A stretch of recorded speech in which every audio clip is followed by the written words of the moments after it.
Okay, so it's been a few minutes and we're going to go ahead and dunk it. Just real quick, I've gone ahead and increased the pressure to about, it's almost 200 feet. It's 6 atmospheres, 60 meters, close enough to 200 feet. So now we're going to go ahead and put the watch in the water, which, bear with me because this camera's hard to hold.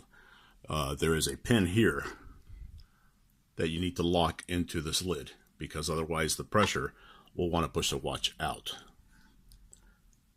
like that. Okay, so push it in and lock it. Let me get this lined up.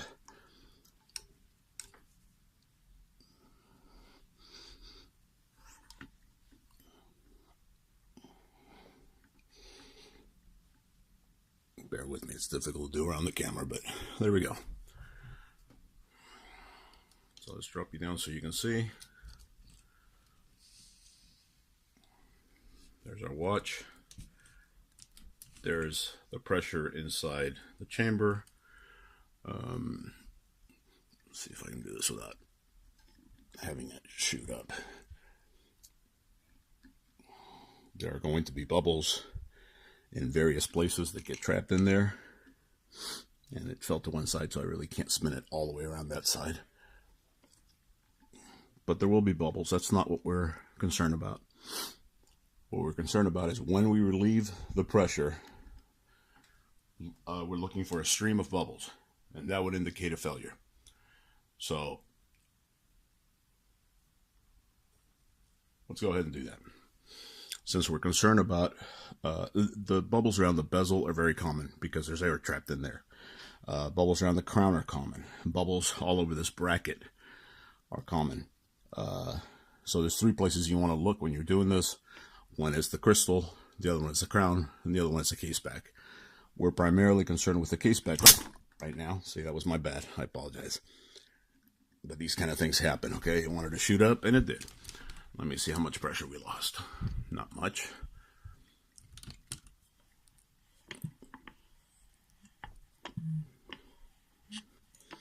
Okay, we're maxed out. So now let's see what happens when we release the pressure from this.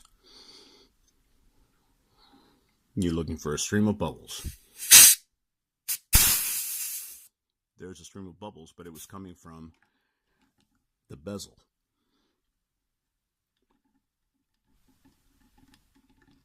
Sorry, this is so difficult to do. Okay, so since you didn't get to see that very well, I'm going to go ahead and do it again. I'll do it in one shot here, so.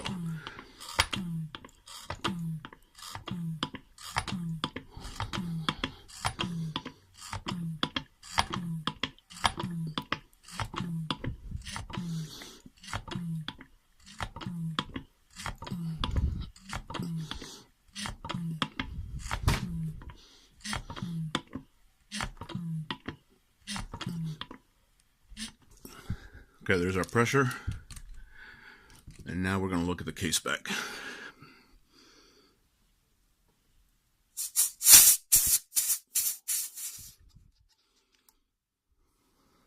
I don't see any stream of bubbles coming from the case back itself. I'm trying to knock some of those bubbles out of there.